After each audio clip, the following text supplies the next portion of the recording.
Good morning po sa inyo mga kapatid.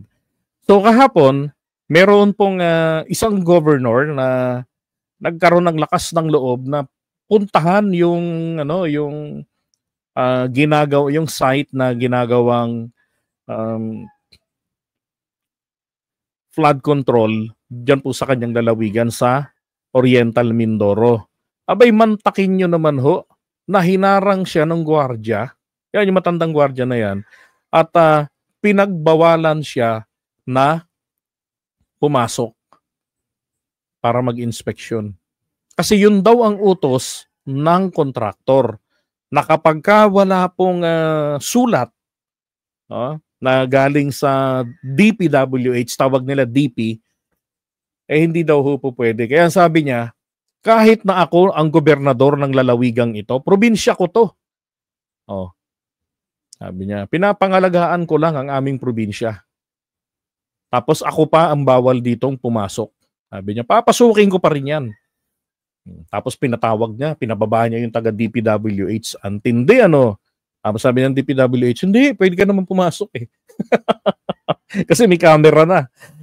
Ngayon, doon po sa nagtatanong, yun, sabi niya, in-inspection, Gobernador Dolor ng Oriental Mindoro, in-inspection yung gumuhong dike sa nasasakupan niya, tinangkang pigilan ng mga tauhan ng kontraktor. Siguro natakot mabuking na substandard mga materials. That's correct. Tama po kayo doon. Pinigilan nga po siya dahil may makikita at makikita talaga eh. Ito, from Gerald 28, may tanong ako sa iyo. Bakit yung gobernador kung kailan may investigasyon sa anomalya, dyan sa nasasakupan nila, doon sila iepal at i-eksena. Pero nung wala pang investigasyon, nakaupo lang sila sa opisina. Alam niyo po, hindi totoo yan.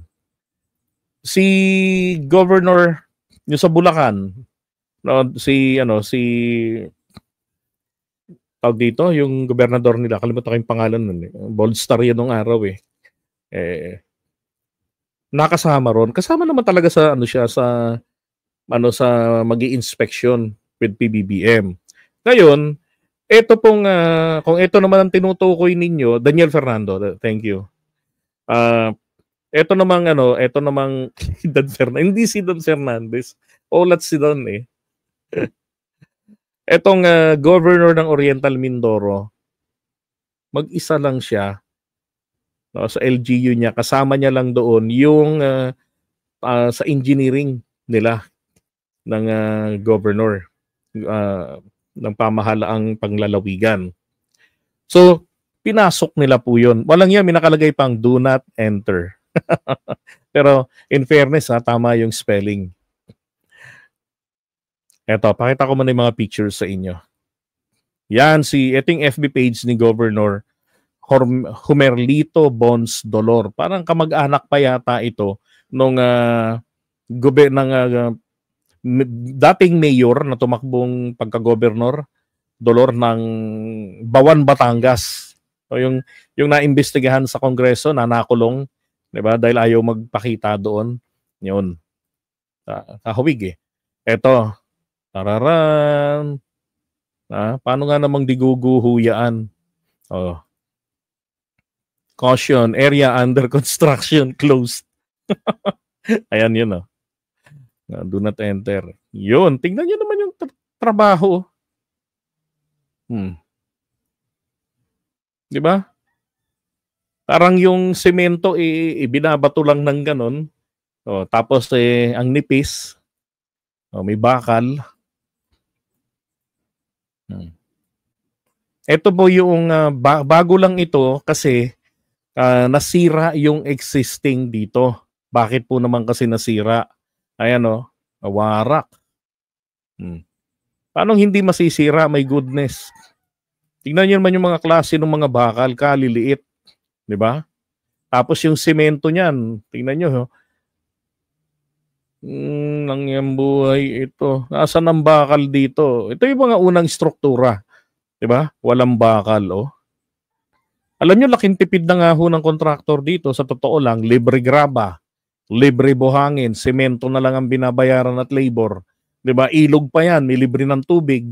'Di ba? Ano pang dahilan para hindi maging matino ang trabaho rito? Eh di baka naman kumana yung ibang may kinalaman diyan, pinagkana-kanaan, pinagparti-partihan ng pera. 2023 pa lamang po. Hindi po siya ngayon lang umiepal dito. 2023 pa lang ay nirereklamo niya na ito, pati yung disenyo. Okay, kinokontra niya na yan. Yan na niyo gumuho, naglagay ng ganito. Diba? Putragis na yan. Eh, parang, ano eh, ganun lang yata yung kabilog yung bato niyan eh. Diba? Talagang kapag pinasok ng tubig yung isang parte niyan, kaya yung sinasabi ko, uusad yan. Mabibiyak ngayon yung portion na yan. Kaya ano eh, wasak eh. Mabutas lang yung pinakaibabaw nun, yung sahig, yung kalsada. Nako, bababa ang tubig dyan, ayan ang mabawasak. Inang bakal yan. Ayan, 12 mm para sa ganyan. Oo, dapat at least, di ba, 16 mm at saka 22 mm yung ginagamit dyan. Ayan, no? Ni-repair na nila, inayos na, nasira pa rin. Ano nyo, di ba? Halatang hilaw yung semento eh.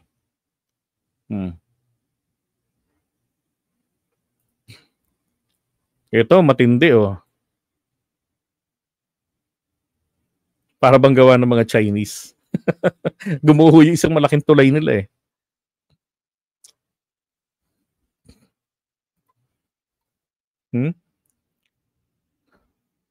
Lang niya oh. Yan ang sinasabi ko eh. Magkakaroon ng, pag may tubig nang pumasok, uusad yung laman sa loob. Magkakaroon ngayon ng espasyo. Dahil manipis ang semento, biak. Diba?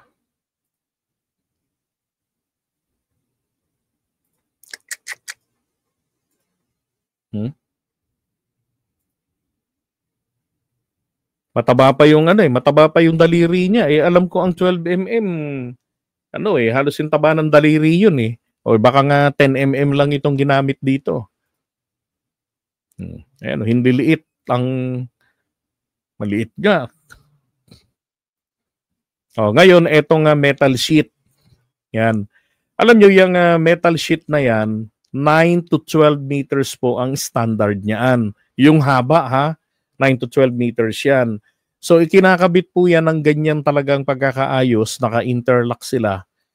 Pang pang suporta yan para itong gilid na ito, lalo na't habang may ongoing na construction ginagawa, ay hindi po gumuho. Pati yung nandito sa kabilang gilid, hindi rin gumuho. Yan, naglalagay talaga ng ganyan ng metal sheet. Nako, ang na-discover po nila dyan, ganyan ang purpose dapat niyan. Kagaya sa Marikina, ganyan ang Marikina, kaya ang ganda. Tingnan nyo. Ang napansin niya dyan, pinutol. Kasi, iba-iba yung tag dito, yung itsura siguro, nakita niya, parang inacetylene. Kasi, ang totoo, ginagawang racket ng mga kontraktor dyan sa mga metal sheet, hindi po nila binabaon yung 9 or 12 meters. Ibinabaon lamang nila mga 6 o kaya naman 3 or 4 meters lang. At pag talagang sobrang pagtitipid, yung isang metal sheet, tatlo ang putol, tagti 3 meters lang ang ibinabaon. Kaya hindi nakapagtataka, kalaunan yung wall, yung flood wall, nag-i-split. Bumibiyak na rito sa gilid. Dumudulas na, dumadaus-dos dahil po diyan. Kasi maging ito man na dapat nakabaon ng malalim masyado para proteksyon, hindi po. Pati siya mismo, mababaw lang yung pagkakabaon niya. Meron pa akong isang napanooding video. Hindi naman dito, pero sa ibang lugar din ng Mindoro. Alam niyo kung ano yung metal sheet? Wood sheet. Wisit na. Kahoy ang ibinaon. Langya, ito. Yan yung mga ayaw na makita niya. 'Di ba? Langya naman, ano?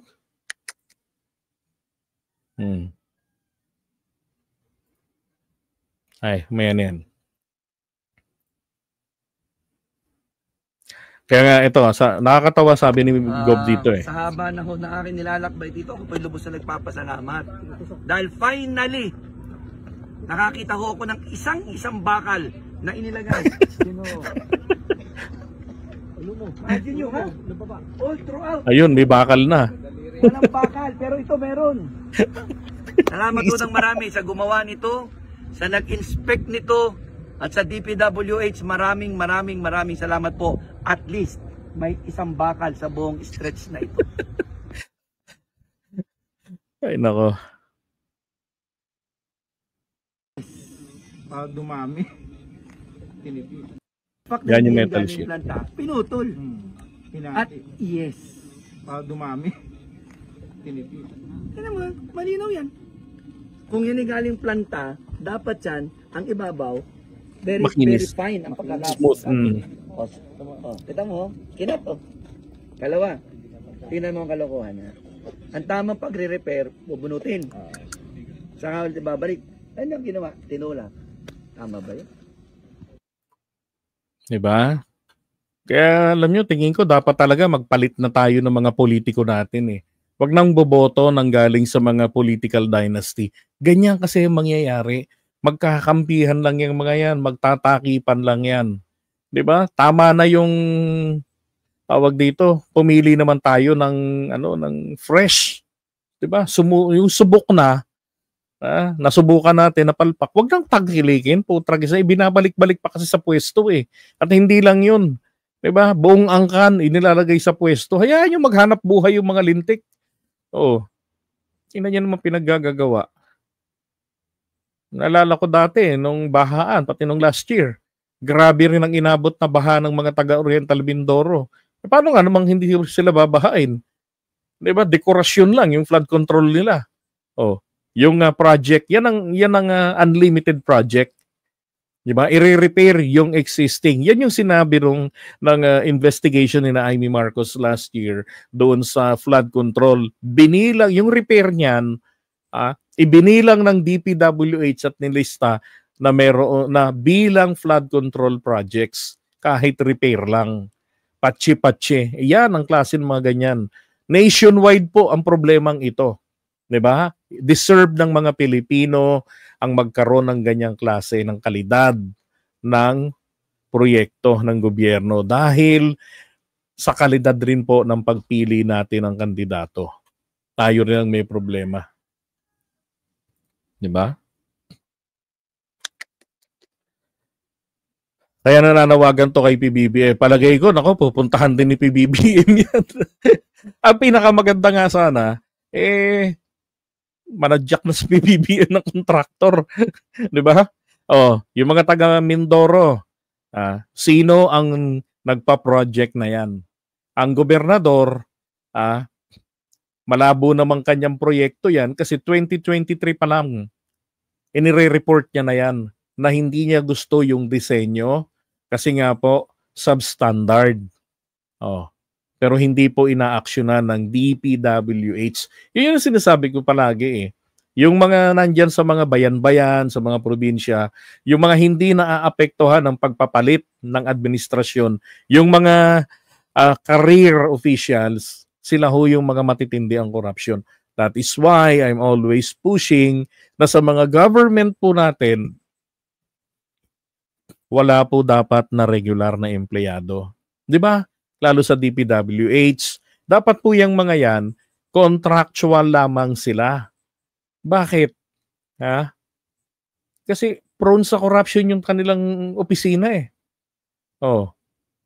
'Di ba? Sila yung nagde-design ng corruption. Tapos yung bagong upong leader nila, pagpalit ng administrasyon, bubusugin nila sa biyaya. Malalaman mo na rin ng sistema kaya tulog sa pansitan. Ayun lang DPWH secretary natin, 3 taon na. Kamusta? 'Di ba? Tapos ang report nila nang may kasalanan doon sa gumuhong tulay sa Isabela, yung Kabagan Bridge na yon, yung truck. Yung biktima yun ang may kasalanan, hayop. 'Di Di ba? Yan ang sinasabi ko eh. Oh. Pag nilamon ka na ng sistema, tsaka dapat bilang na lang din delikadesa, mag-resign. Sa Japan ganyan eh. Pag pumalpak, resign. 'Di ba? Hindi yung patigasan ng ano yung patigasan ng bungo hanggang hindi lumulobo, tumitigas yung bulsa. Kala ko ano yung titigas eh. Ay nako. Sipin nyo, magkano na naman pupondohan dyan ng gobyerno. Sa haba na akin nilalak. Dito ako natatawa kanina eh. Papasalamat. Dahil finally, nakakita ako ng isang bakal na inilagay. Sino? Ano mo? Imagine nyo ha? All throughout. Nakakita rin siya ng bakal. Ay nako. Okay, pag-usapan